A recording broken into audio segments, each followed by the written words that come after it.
welcome back to Mr. Nailsin's Sunday Comics. Well, I've been under the weather for the past few days, so I really don't have the mood or strength to spend a lot of time on some old comic and reading it to you. And I didn't want to just plunk down yet another audio play from the Mr. Nailsin Show once again. So I figured I gotta do something, so I came to a compromise about something I've been thinking about doing anyway, and that's reading the original Ms. Marvel all the way back from 1976, I believe. Or 77, was it? See, can't even get that right. But with the Captain Marvel movie coming, with Carol Danvers, now called Captain Marvel. It's a long-winded story.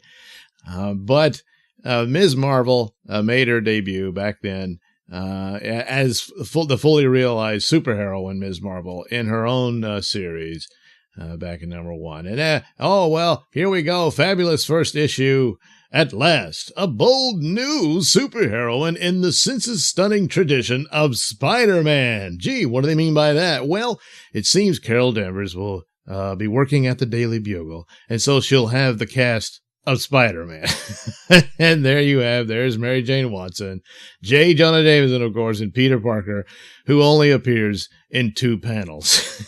But she does get one of his villains, the Scorpion, to welcome Ms. Marvel to the Marvel Comics world as depicted in New York City. So, featuring the most mysterious woman warrior since Madame Medusa. And if you think our leading lady is something, wait till you see her star-studded supporting cast. So they're really trying to sell the cast more than her on her own cover with all the text. But a good cover nonetheless as she's smashing through and all that stuff. So there you go. That was the first cover. So we'll get right into it with Ms. Marvel, written by Jerry Conway. Now, Jerry Conway was one of these solid stand by writers of the day, and created a lot of good stories and characters and very memorable plots and whatnot.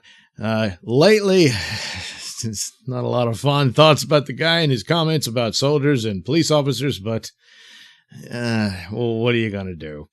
It's always sad when some old guy tries to look cool to the young kids. But the art, of course, is spectacular. No doubt, of course, because of John Buscema, one of the great masters of the craft, and works very well. The overall story of this issue is so-so. There's some problems here and there, but hey, by today's standards, it's almost a masterpiece. So here we go. Here's Ms. Marvel. She flies like the Valkyrie guards of Valhalla. She swoops across the face of the earth, arms as widespread as an eagle's wings, eyes burning, jaws set, her every sinew throbbing with battle anticipation. Her name is her own, but for want of something better, we may call her Marvel. Ms. Marvel! Our title for today, This Woman, This Warrior. And because of her, the world may never be the same. So here you have your typical bank robbers covered in pantyhose. I warned you to stay back, creeps. Now you're gonna die. And actually looks like he's shooting one of his buddies, but I guess he's shooting at the guards. The other guy, forget the guards, stupid. We got the cash. Let's move. Oh, yeah, and there was a little note here at the bottom about with the asterisk over Jerry Conway's name, and with more than a little aid and abetment from Carla Conway, because you see, there was feminism before today. And the whole point of launching this and calling her Ms. Marvel was because of the feminism and women's lib movement of the time in the 70s. So I hate to break this to some of our young SJWs of today, but you're basically treading old territory that was already done and completed before you even were born. So you're really just a bunch of posers wasting your time. Oh, but anyway, she makes short work of the robbers, of course, and I can't show you the entire issue. There's only going to be a few choice panels. That would be a copyright strike by any measure. And so if you want it, I'll put a link in it to the trade paperback you can get if you want to go and order the classic Ms. Marvel, which collects her early stories. But so she's beating the crap out of these bank robbers. And so, pow, and there goes, that ends that, and he's done smashing him through a wall. Well, I assume it's a glass one, but still, it says it sends him to dreamland.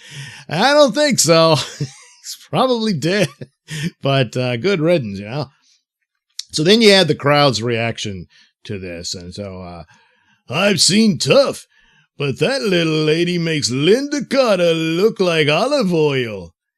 Mommy, I've never seen a woman like that, have you? No, Susie, never.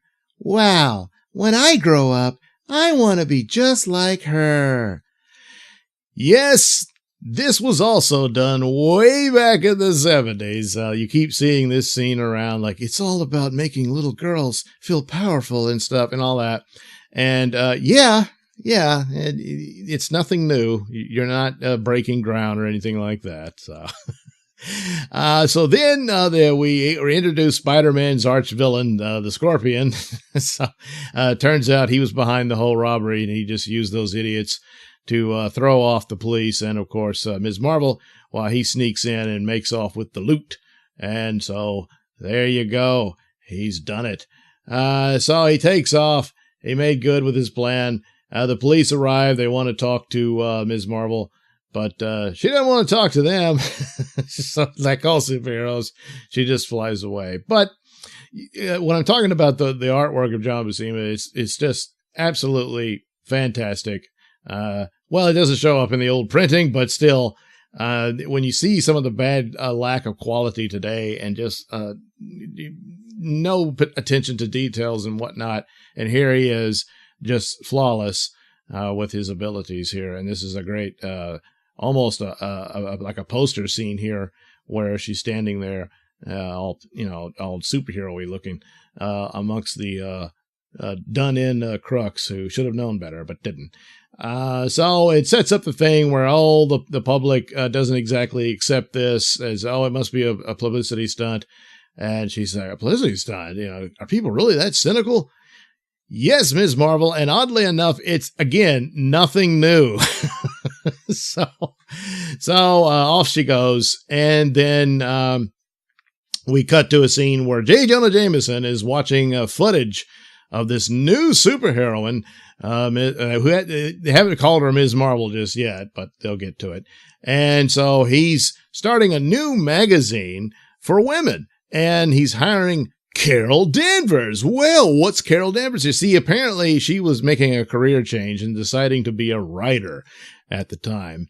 And apparently she had written a book on her experiences as the chief of security at Cape Kennedy, which is her days when she was one of the characters in the original, the Marvel Comics original Captain Marvel, Marvel. And through experiences through him is how she ends up. Look, I'm going to go ahead and spoil it. Yes, if you haven't figured it out, she is Ms. Marvel. And it's through her encounters with him, she got the powers to do it. That was the original story. I don't think you're going to see that in the movie. Maybe something similar, but I don't know. It doesn't look like it. But anyway, so she shows up to take the job to edit this new Woman magazine. Literally, it's called Woman Magazine. And he's hiring her to do this. And he tells her, hey, but I want it to be a real woman's magazine, do articles on diets, fashion, and recipes. And so, of course, she's like, oh, really? That's what I got to do. But also, he wants her to do an expose on Ms. Marvel because he hates superheroes, not just Spider-Man. And he wants her to do a hit piece on this woman, even though they don't really know anything about her just yet. Well, she takes the job and she demands a high salary. He gives in and gives her that. And then she makes demands and says, yeah, I'm not doing articles on diets, recipes, and fashion and all that. Okay, you're fired. They quickly set this up, but it's this, she's the new now woman who's going to show this old fart what's what. And, well, he's hiring her to produce a magazine that he owns. And, she's just going to, Now, you're going to pay me top dollar, even though I have no experience. I've only been a writer for a year. And you're going to do whatever articles I want. And that's that, Jonah, you man, you. So, see, there again, none of these stories you see today are nothing new. Nobody's treading new territory. This is thrown in very quickly when probably a better way would have been she takes the job and then she convinces him that her approach to stories are better and are more profitable for his magazine than he suspects, and he realizes, oh, well, all right, and they go for it. But they didn't have the time to spend on it. So in one panel, this is done, and she gets the job. So while at the Daily Bugle, she runs into Peter Parker. It's only for 2 panels, so why bother? And Mary Jane's there because Peter and Mary were dating at the time. And they hit it off, and they're hanging around, and they're talking about everything. And she's all impressed with Carol Danvers' career, having been a security in the security work and all that. And then Carol says, yeah, well, I want to try being a writer, blah, blah, blah. And then suddenly, mysteriously, she faints. And she's become suddenly ill, and Mary Jane wants to call a doctor. And said, no, doctor. I just, we'll have to try visiting later. I need to rest. And so off she goes, passes out on the bed, and Mary Jane leaves. Meanwhile, J. Jonah Jameson, of course, once again gets attacked and kidnapped by the Scorpion. That's all the Scorpion ever wants to do is kill J. Jonah Jameson because, well, he wouldn't be the Scorpion without Jonah. He says, you turn me into a monster. Well, if you just took off the suit, you wouldn't look like a monster.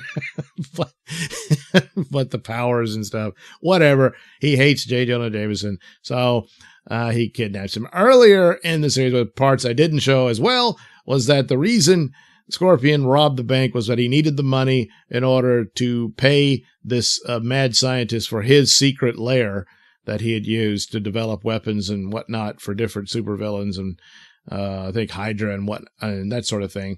And he's saying, I'm looking to retire. So Scorpion pays for the lab to use as his secret lair, and the guy sells it off. But it was an aside to suggest that this guy would probably show up later in the other issues of Ms. Marvel. So that was that. And so it's just in this old abandoned tenement and whatever, in Brooklyn somewhere. And that's where the Scorpions hold up. So of course he kidnaps Jonah and brings him there. There you go. That's all that. Meanwhile, Carol Danvers is unconscious in the bed. But then suddenly, Ms. Marvel is seen flying across the city, and she's looking for the Scorpion. So, well, how does she know that? Well, she has a 7th sense, just like Spidey sense, only it's better. And then it warns her pretty much what happened, that Jameson got kidnapped and he's in danger. And so she goes to the Daily Bugle to get the lowdown about it. And her 7th sense tells her everything she needs to know, so she really didn't need to go to the Daily Bugle at all. But she's only getting to know her powers, as we'll soon learn. So she goes, she finds her way, thanks to her 7th sense, to the Scorpion's secret hideout. And of course, one of the reasons he wanted it was because it's all equipped with booby traps and whatnot. And so she triggers one and almost kills her. And off she goes. But here in the dialogue, she's calling herself with my Kree-born skill. And she's Kree-born. I'm an Earth woman. So that's more clues about who she is and what happened. She's not a Kree, but she does have Kree DNA in her due to her experience with Captain Marvel. So, of course, in the story, she completely defeats the Scorpion. They have quite the battle, and there's a lot of good action shots and whatnot in there. I'm not going to show them. Again, copyright strikes. And, well, she defeats him in a way that's far more damaging and horrific than anything Spider-Man has ever done to the Scorpion. And seems like she would be his new arch enemy. And he would forget about Jameson and Spider-Man, but, well, whatever. So she saves Jameson, but is he grateful? No, he wants her to write a hit piece on Ms. Marvel. He thinks she's a danger and whatnot. She does save him, but she doesn't completely free him from his shackles. She just sort of leaves him for the police, and he's pissed off, So that's how they leave that. She's basically going to have the same relationship with Jameson as Peter Parker did. And so you can see the problems with that, just grafting her onto Peter Parker's world as Spider-Man and all that. So anyway, so it wraps up with her wondering about her blackout spells and what could that mean?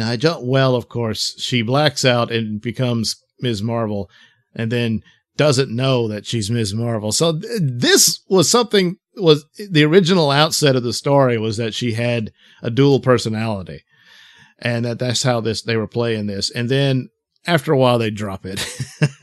It was some of interest in that there was a couple of years back, they did this story where she teamed up with Moon Knight and the Sentry. So essentially you had a Marvel Comics version of Wonder Woman, Batman, and Superman. And yet, in a way, they were all connected because Moon Knight has his multiple personal disorder. Sentry has his. And then if they had called back to Carol Danvers, you could have argued she did too. But it was long since dropped, and I don't think they refer to it anymore. And so that was that. So the next issue promises the secret origin of Ms. Marvel. And so we'll look at that next time here on Mr. Nailsin's Sunday Comics. So, boy, it'll be interesting to see how far the movie strays away from this version of Ms. Marvel. But, well, we'll have to wait and see. Of course, the outfit, yeah, well, we're going to have her running around in that. So, anyway, we'll wait and see, but you won't have to wait too long for my review of issue 2 of the old original Ms. Marvel. And I hope you'll join me next Sunday for that. Thank you for watching and listening. Say, why not like and subscribe, and check out the link description below. That'll take you to my mini stores that have plenty of goodies.